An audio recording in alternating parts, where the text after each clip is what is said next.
Well, hi everyone. I hope you're all well. This week we find ourselves with another digression from our studies on Joshua. Last week there was the unexpected change of plans we made because of the Queen's death, but we will get to Joshua 2 in due course. But a few days ago, we also looked at an alternative topic, but one that had been in our church's schedule for several months. And this was our International Sunday Service, our celebration of our church's wonderful ethnic diversity. So did you know that SBC is a congregation made up of 27 different countries? I was told that a couple of days ago. I think it's incredible. And so that includes the four countries of the United Kingdom, but also these other ones: the Republic of Ireland, Botswana, Ghana, Kenya, Uganda, Nigeria, South Africa, Sierra Leone, Chad, India, Iran, Pakistan, Mauritius, Switzerland, Austria, Barbados, the Bahamas, Grenada, Jamaica, St. Lucia, St. Vincent, Trinidad, and Guyana. Did you get all of that? Isn't it fantastic? And isn't it also a wonderful testimony to Jesus? Jesus, who when he comes, is not just the one who helps us be reconciled to God, but also the one who breaks down barriers between people groups. And this is such an important element of the gospel and of the story of the early church. We read in Acts of how God brings in Gentiles to what begins as a Jewish movement. And we also see Paul reflecting on how early Christians need to live out an acceptance of one another in the churches to which he has been called as an apostle. In Ephesians 2, he even talks about this in terms of a new humanity, a new type of people having been created, a blend from those who are of a wide variety of cultures and backgrounds. And then, at the very end of the New Testament, in Revelation 21, and its astonishing vision of how the New Jerusalem descends, how heaven comes down to earth, we get another picture of how God is calling people from all places to himself. In many ways, Revelation 21 feels very otherworldly. It is hard for us to fully visualize what is being described. You've got this vast city. It is decorated with all kinds of precious stones. It has streets of gold. But at the end, we find two intriguing references which speak of how all that is good in the cultures of the world also find their way into the new creation. In verse 24, we're told that the nations will walk by its light, and the kings of the earth will bring their splendour into it. And then we go on to read in verse 26 of how the glory and honour of the nations will be brought into it. So heaven, the new creation itself, is not an eradication of what has gone before.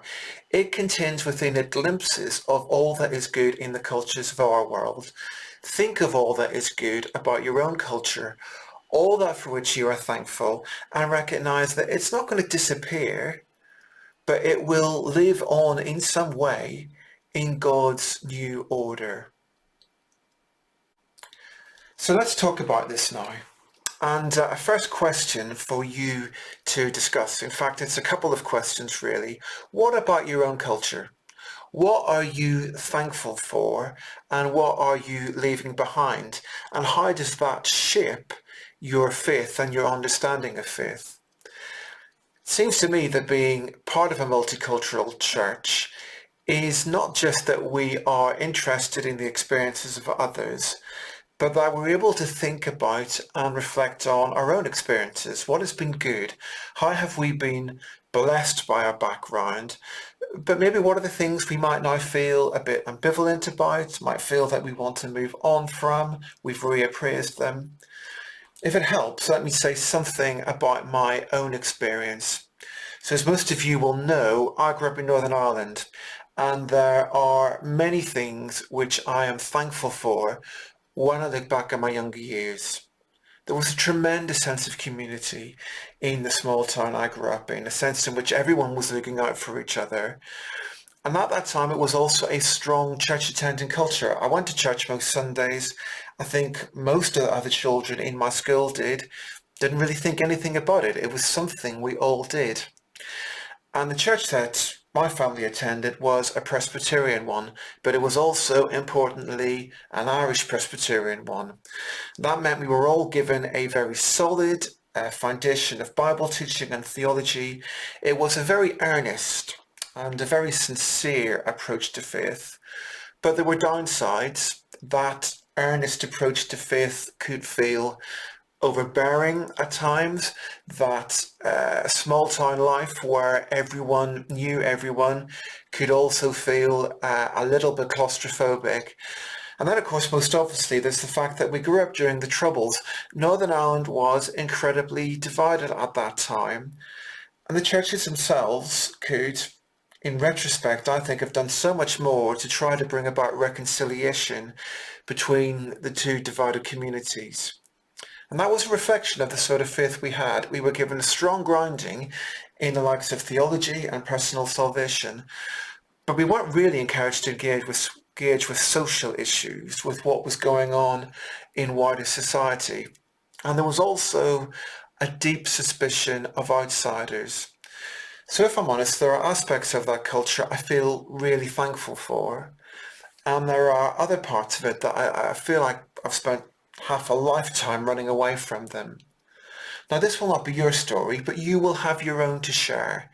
And why don't you take time to talk with others in your group about that now? What are you thankful for about the particular Christianity which is rooted in your family, your upbringing, where you are from? And what are you thankful for about that? And are there things that now, in retrospect, you think I'm reappraising and maybe trying to put a little bit of distance between what was then and the person I am now? Be really helpful if we could just share a little bit of where we're coming from on this. So perhaps you could pause the video and do that now.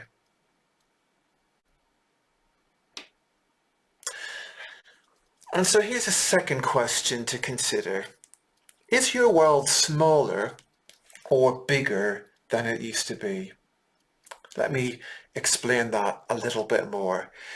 So as you think about this question, it might be worth pondering for a moment a particular trend that a number of social commentators have picked up on in recent years. That's the impact that the internet has had on our knowledge and how we share it and what we are or are not open to.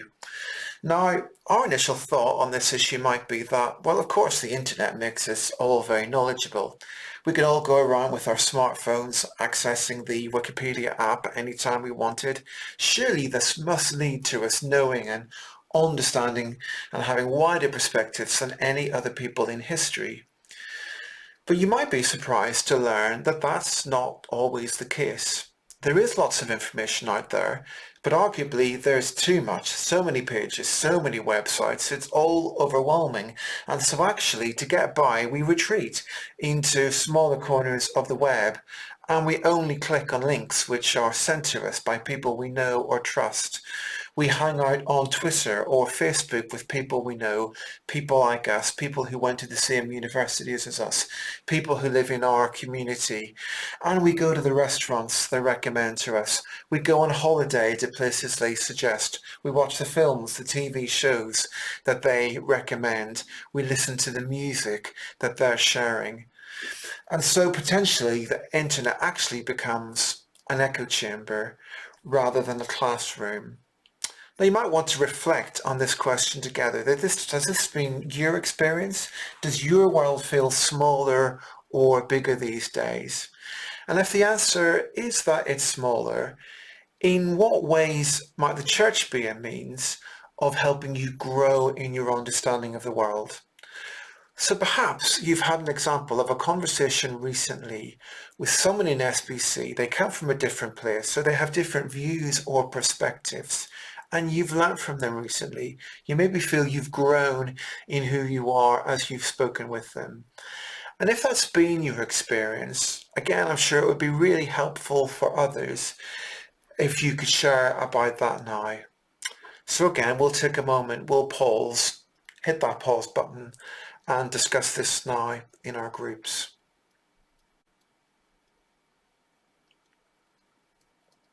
And our final question.